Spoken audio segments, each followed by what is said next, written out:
Make 44.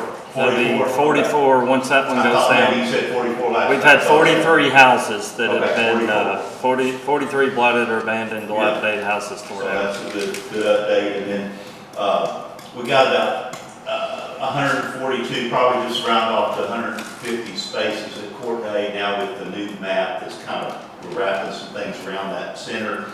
So out of 142 is what I counted. We got 14 sold or promised, or, you know, they're spoken for so far, so that's about 80% right now. So, and you lied, we're about 80% full of the court down in the city line, so that's looking good. I think we're gonna work it out. I think we're gonna put it around, some of that center, and it'll probably look pretty good, so I'm excited about how it's shaping up.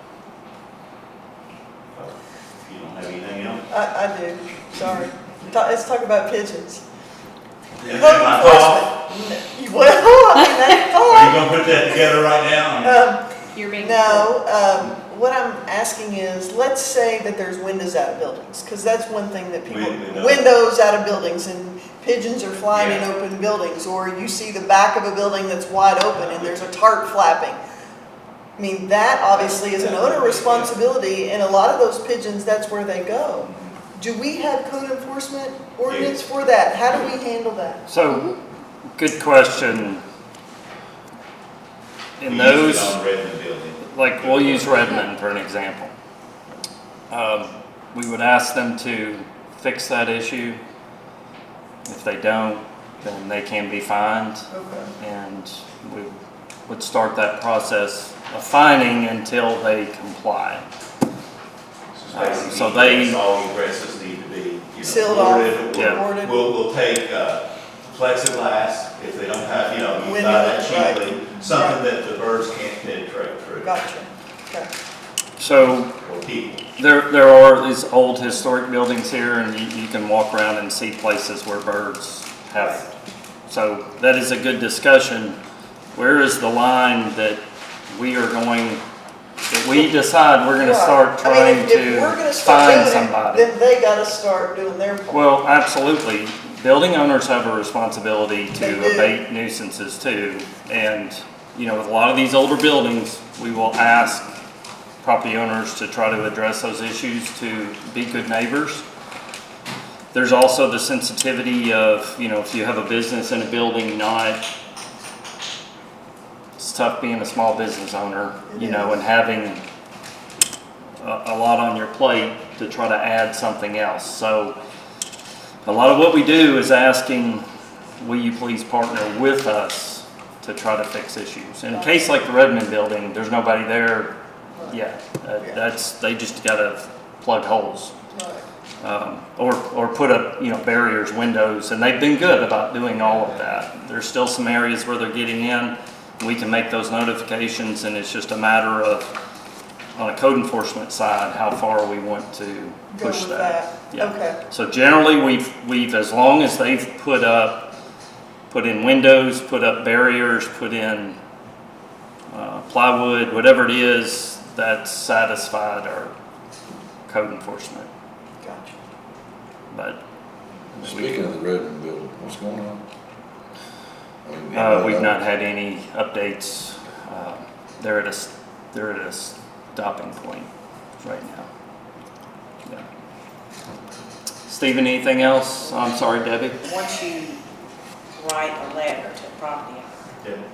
what is the general time frame that is given them to make the We usually give correction? 7 days, but if it's a something that they've got to order Well, or not just something. pigeons, but anything. Yeah, anything's usually 7 days, but if it's something that we know requires a little bit extra time, we'll write it in there. So We'll it's get not it. anything like 3 months. If they're not satisfied, they can always come before the code board, and the code board can do what time they feel is fair.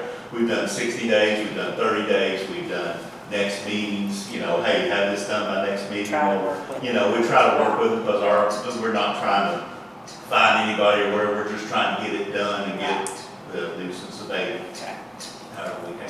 thank you. I appreciate So it. most of our letters do say 7 days. So. Two points with that. We'll always generally say 7 days. If you identify an issue, you have to give the property owner the ability to fix the issue before you would begin abatement or fining or anything like that. And we always err on the side of caution, so because of the mail is a bit slow, usually Nathan will slow walk any abatement issues, whether it's mowing or cleaning up a yard. And then if we bring building our property owners before the code enforcement board, generally the approach is always, you tell us when you'll get it fixed. And if they say they need 60 days, let's say it's an issue with the building, then we generally give them 60 days. We give them the power to say when they're gonna fix it, rather than us dictating to someone when it could be more than they can afford right now, you know. So It's we're like very it's sensitive hard- to that. It's hard to find laborers. you know, Yeah, that it's you hard to can- find laborers right now. Yeah, So our code enforcement, we try to, as I said earlier with Dr. King, try to take a partnership approach in everything we do. As long as they're trying, we will bend over backwards for anybody to try to help them with their issue. So, but unfortunately with what Nathan deals with a lot, how many yards are on your, every 2 or 3 weeks we're mowing? I mean, we have way too many Yeah, people using the city, yeah, Well, to mow their properties. And I those, told him just yeah, send them, because we don't know. and then those are ones that we're building up to where we might one day take action on, and that's the ones that you see that we foreclosed or we've done things with. Okay, thank you. Do they tell you what day they wanna mow them? Do they tell you what day they wanna mow them? Don't get him started. They do. Okay. Thank you, Steve. Building Inspector, Jim Johnson. Hello. Last 30 days, we're in 10 permits. 1 went through the sidewalk program, 4 for signs, 2 went through the zoning board of adjustment. There's one new single family home, 1 building repair, and 1 demo at 109 Richmond. And Walmart fuel was approved last night at planning and zoning. And now where will that go? That, if you're looking at Walmart, it'll be on the right side and the front. Gotcha. Any questions? Thank you, Jim. Oh, it's my birthday, I believe. Happy It's birthday! his birthday. My birthday 39. Jeanette, you have anything?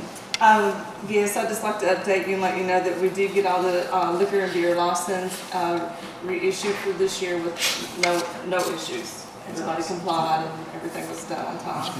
I don't have any changes in the property taxes since last month, but you do have the 2024 property tax settlement in your packet.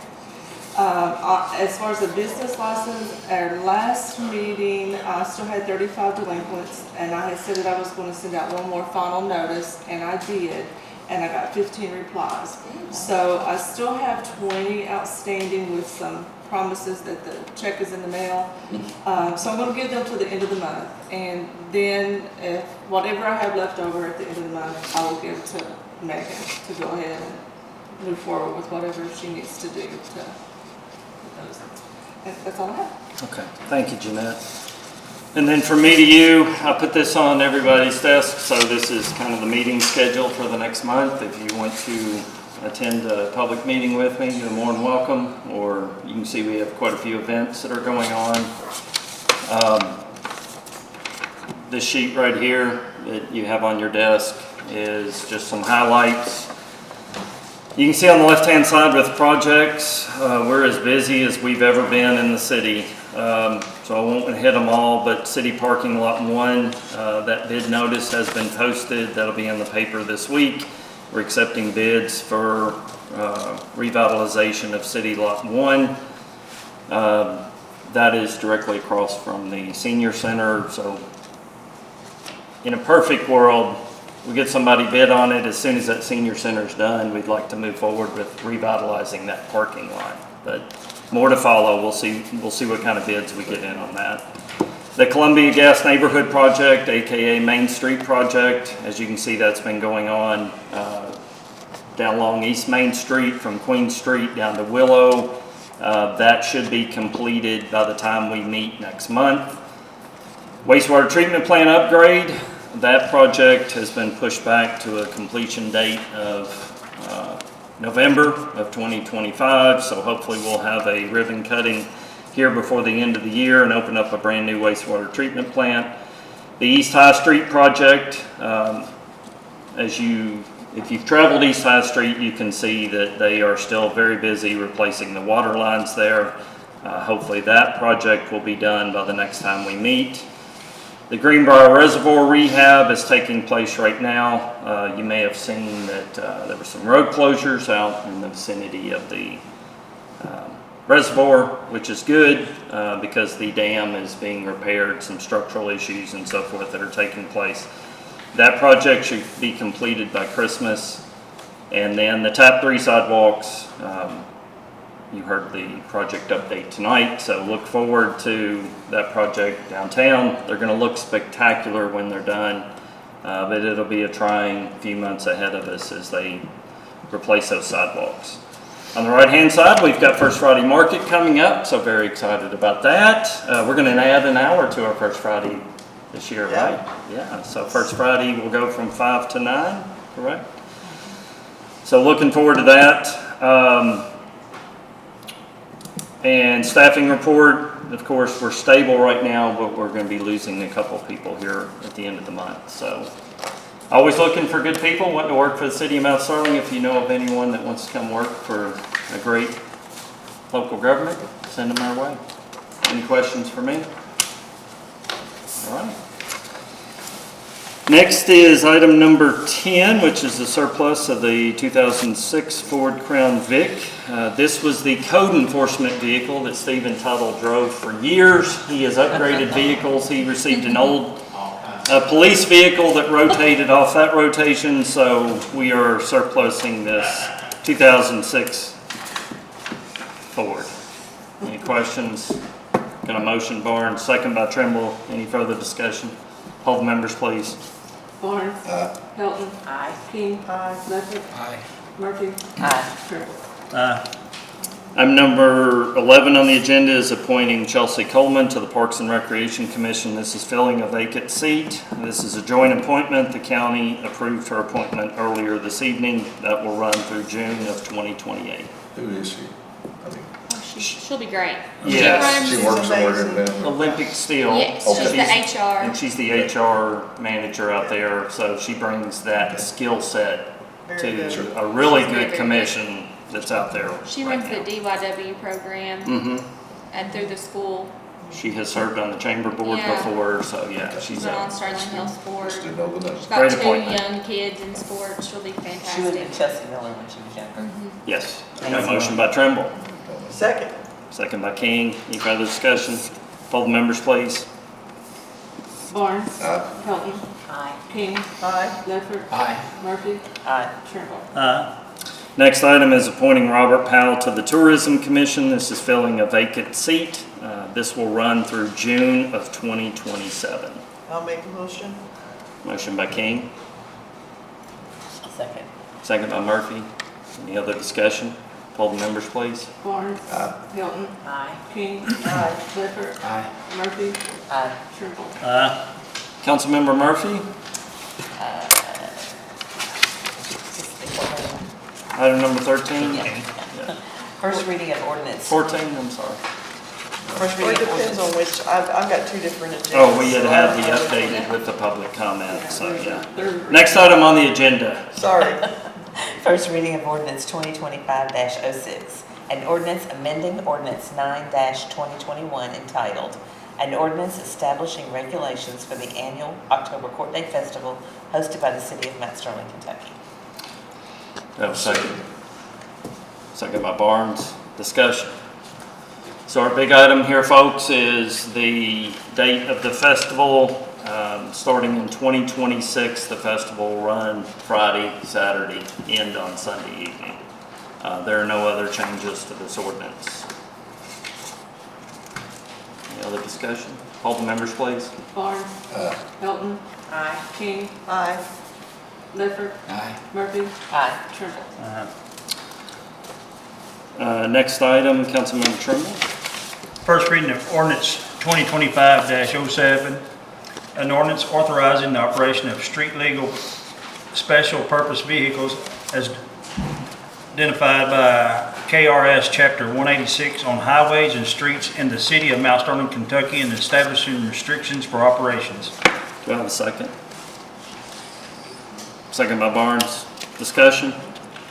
What does that mean? Yeah, so, this ordinance tonight mirrors the county ordinance. So let me back up. The state of Kentucky has now made street legal special purpose vehicles legal in any local government jurisdiction that wishes to approve them.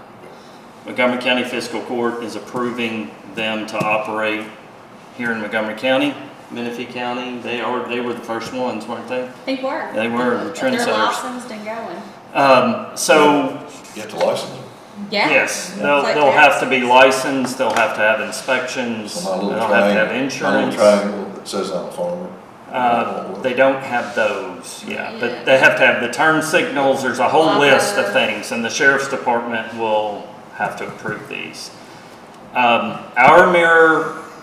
Our ordinance mirrors the county with the exception that we also just put, you could not operate them in public parks, trails, paths, or sidewalks. So you wouldn't think you'd have to put that in, but we need to make sure that's in.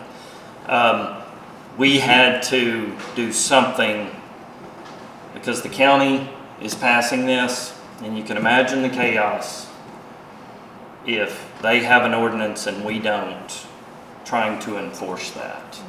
So Now, is this, folks aren't saying, well, I'm in the city, so I'm gonna stop. right. So we had to get on. Now, is this the one where you can't go more than 20 miles though? Yes, Yeah. can't go more than 20 miles from your home, or from your point of origin. Okay. Can't be on the interstate, can't be on the bypass. And we added, can't be in a public park, trail, path, or sidewalk. A couple of other interesting things about this ordinance. No one under the age of 18 will be permitted to operate these. And then you can see number 5, no person 18 years of age or older shall be permitted to operate. And the reason for that is if someone loses their license for some reason, they can't say, well, I'm just gonna operate one of these, like a golf cart, right? So they still have, you gotta have a license. You gotta do the right things with this. It's treated like any other vehicle now. But for us, we really have to get on board because we can't have 2 sets of rules in the county because, as I said, no one's gonna come to the city limit sign and say, oh, I can't do it here. They're gonna do it. Can I give you 2 examples that come to my mind that may be asked? One would be driving out of the farmer's market and parking in the parking lot, even though that's considered a quote park area. Or driving out to like, say, Bud's Park and parking and then getting out and walking, or going to like Easy Walker and parking in the parking lot. You're technically in a park, but are you allowed to drive there and park Yeah, to get those out are in to the county. Easy Okay. Walk Park, So Buzz that Park's we in don't the have to worry about county. that, okay. For us, it's common sense with the police that if they're parked at the farmer's market, It's they're okay. fine. It's driving up and down the trail or zipping Gotcha. along the Adena Trail or driving into the Bark Park, those type of things. Gotcha, We okay. do not want to do anything that would put a pedestrian at risk. Excellent. Or driving through Main Street Park. Review some tree. Okay. Yeah. well, Any other questions you from seconded anyone? it, So I guess we can vote now, right? Poll the members, please. Barnes. Yes. Second. Elton, aye. Elton. King. Aye. Ledford. Aye. Murphy. Trimble. She's assuming you all said aye. so Yes, we- Next is our Resolution R9 2025. This is a resolution approving the execution of a memorandum of agreement between the City of Mount Sterling and the Commonwealth of Kentucky Transportation Cabinet to to authorize me to enter into an agreement with them to provide us with $11,172 to make repairs on the East High Street Bridge. I'll make a motion. Second. Motion by King, second by Hilton. Any further discussion? All the members, please. Barnes. Hilton. Aye. King. Aye. Ledford. Aye. Murphy. Aye. Trimble. Aye. Okay, lastly, looking for volunteers. Need two of you that will be willing to serve on a committee.